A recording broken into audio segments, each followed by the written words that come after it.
అమరావతి రాజధాని ప్రాంత రైతులే చంద్రబాబును నమ్మడం లేదని వైఎస్ఆర్సీపీ విద్యార్థి విభాగం గుంటూరు జిల్లా అధ్యక్షులు వినోద్ ఆరోపించారు. మంగళవారం గుంటూరు బృందావన్ గార్డెన్స్ లోని జిల్లా వైఎస్ఆర్సీపీ కాంగ్రెస్ పార్టీ కార్యాలయంలో ఏర్పాటు చేసిన మీడియా సమావేశంలో వినోద్ మాట్లాడారు. చంద్రబాబు మోసం చేస్తున్నాడని గ్రహించిన రైతులు వైఎస్ఆర్ కాంగ్రెస్ పార్టీని ఆశ్రయించడం జరిగిందన్నారు. రైతుల సమస్యలు తెలుసుకునేందుకు వెళ్తున్న తమ వైఎస్ఆర్ కాంగ్రెస్ పార్టీ నాయకులపై టీడీపీ గూండాలు దాడి పాల్పడడం దుర్మార్గమన్నారు. పానుగంటి చైతన్యపై రౌడీ షీట్ ఎక్కడ ఉందని ప్రశ్నించారు. ఎల్ల మీడియాలో పానుగంటి చైతన్యపై చేస్తున్న దుష్ప్రచారాన్ని తీవ్రంగా ఖండించారు. మాజీ ఎమ్మెల్యేలు, ఎమ్మెల్సీలు, మినిస్టర్లు పెనుమాకు వెళ్లటం జరిగింది. రైతుల సమస్యలు తెలుసుకోవడం కోసం వెళ్తే లీగల్ టీము మీద, వైఎస్ఆర్సీపీ నాయకుల మీద కోడిగుడ్లతోటి, రాళ్లతోటి, కార్లు, వాహనాల మీద దాడి చేయటం విద్యార్థి విభాగం తరపున మేము చాలా ఖండిస్తున్నాం. కూటమి ప్రభుత్వానికి ఒకటే చెప్తున్నా, విద్యార్థుల సమస్యలు తీర్చమని ప్రశ్నిస్తే అక్రమ అరెస్టులు, అక్రమ కేసులు బనాయించడం ఎంతవరకు కరెక్ట్ అని నేను దీన్ని తీవ్రంగా ఖండిస్తున్నాను.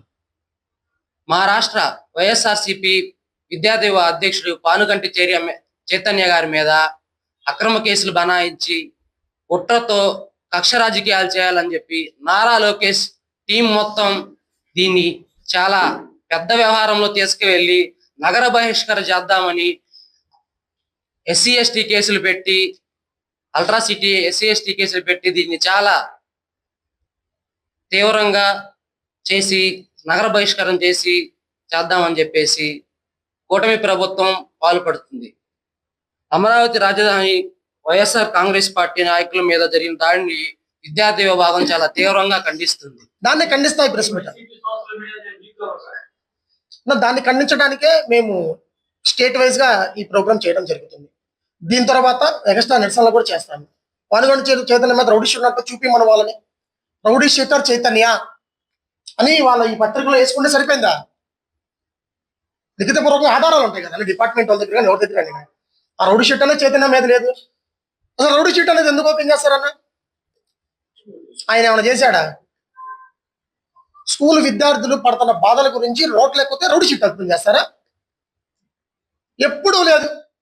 మన ఆంధ్ర రాష్ట్రంలో జరిగిన దౌర్భాగ్యం ఏంటంటే, మంగళగిరిలో ఫీజు రిమోర్స్మెంట్ బకాయిలు చెల్లించాలయ్యా అని చెప్పి ఎడ్యుకేట్ ఆఫీస్ దగ్గర నిరసన కార్యక్రమం చేస్తే రోడ్డు మీద నిరసన చేయకూడదని చెప్పి అతన్ని 14 రోజులు రిమాండ్ లో పెట్టారు. చైతన్య గారిని ఒక్కడి మీద కేసు పెట్టి లోపల రిమాండ్ లో పెట్టారు. దానికి రౌడీ షీట్ ఓపెన్ చేస్తే చేసుకోమనండి. ఆయన ఎక్కడ దందాలు చేయలేదు, ఎవరిని కొట్టలేదు, ఎవరిని చంపలేదు.